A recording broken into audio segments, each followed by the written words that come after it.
رمضان کے روزوں کی قضا کے بارے میں وہ اسی وضاحت میں کر چکا تھا، وہ پھر کسی نے معلوم کیا تو میں آپ کو گزارش کر رہا ہوں کہ اگر رمضان کے روزے جن بہنوں کے ایام مخصوصہ کی وجہ سے نکل جاتے ہیں، ان کی بعد میں قضا ہے، ٹھیک ہے۔ فرض کر لیں ایک بہن نے روزہ رکھا ہوا ہے، شروع ہو گیا، یہ روزہ بھی گیا، اس کی بعد میں قضا رکھنی ہوگی، اور جو آگے روزے آئیں گے جو حیض میں گزریں گے ان سب کی قضا بعد میں ہوگی۔ نماز کا مسئلہ یہ ہوتا ہے کہ نماز کی قضا نہیں ہوتی، وہ معاف ہے۔ اب جو مسئلہ ڈاؤٹ فل ہے وہ یہ ہے کہ ایک خاتون کو ظہر کی نماز کا وقت ملا، انہوں نے شروع میں ابھی نماز نہیں پڑھی، بالکل جب اینڈ آ گیا تو سوچا اب نماز پڑھوں، لیکن حیض جاری ہو گیا، تو یہ جو نماز ہے یہ ان کے ذمے لازم ہوگی یا نہیں ہوگی، یعنی اس کی بعد میں قضا کرنی ہوگی یا نہیں ہوگی؟ تو اس کی قضا نہیں ہوگی، اس وجہ سے کہ جو نماز وغیرہ ہوتے ہیں جو مخصوص ہوتے ہیں وقت کے ساتھ، ان کے آخری وقت کا اعتبار ہوتا ہے، لہذا اگر شروع میں پاک تھے آخری وقت میں ناپاک ہو گئے تو یہ نماز معاف ہو جائے گی، اس نماز کو ادا نہیں کرنا ہوگا۔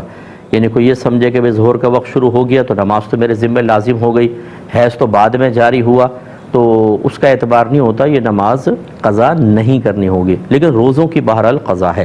اچھا، شوال کے روزوں کے بارے میں پہلے کچھ باتیں عرض کر دیتا ہوں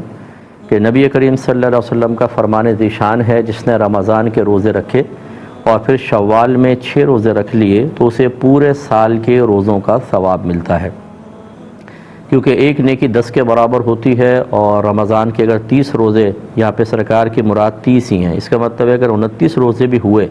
تو ثواب اس کو 30 کا ہی ملے گا، تبھی پورے سال کے روزے بنیں گے۔ تو 30 وہ ہوں گے اور 6 یا 36 تو 360 روزے اسلامی لحاظ سے تقریباً 360 دن ہوتے ہیں ایک سال میں۔ تو یہ شوال کے روزے نفلی روزے ہوتے ہیں۔ بعض لوگ کویسچن کرتے ہیں کہ کیا رمضان میں جو ہمارے روزے قضا ہو گئے، خصوصاً بہنیں کویسچن کرتی ہیں،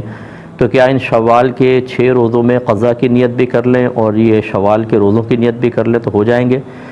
تو ایسا نہیں ہوگا، کیونکہ خود نبی کریم نے جیسے فرما دیا کہ رمضان کے 30 روزے اور پھر 6 یہ تب مل کر 360 بنیں گے نا۔ اگر آپ ان قضا کو اور شوال کو ملا لیں گے تو 360 کہاں ہوئے، تو 300 ہوئے، کیونکہ تو رمضان کا حصہ تھے۔ تو علیحدہ نفل روزے رکھیں، چاہے آپ پہ کتنے قضا باقی ہوں نفل رکھ لیں۔ یہ تو ضرور مسئلہ ہے کہ جس جنس کے فرائض باقی ہوں اس کے نوافل مقبول نہیں ہوتے۔ مقبول کا مطلب یہ اللہ کی بارگاہ میں وہ معلق رہتے ہیں، لیکن اس کا مطلب یہ نہیں ہے کہ نوافل ضائع ہو جاتے ہیں۔ بروز قیامت نوافل فرائض کی کمی کو پورا کرنے میں استعمال ہوں گے، تو لہٰذا رکھنے میں کوئی حرج نہیں۔ بعض لوگ کہتے ہیں، پوچھتے ہیں کہ عید کے دوسرے دن سے شروع کرنا لازم ہے؟ ایسا کچھ بھی نہیں ہے، نہ ایک ساتھ رکھنا لازم ہے۔ پورے مہینے میں جب آپ کو موقع ملے، 1 دن رکھیں، 2 دن کا گیپ، 1 دن رکھیں، 3 دن کا گیپ کر کے، لیکن شوال کے مہینے میں 6 کی تعداد کو پورا کر لیں۔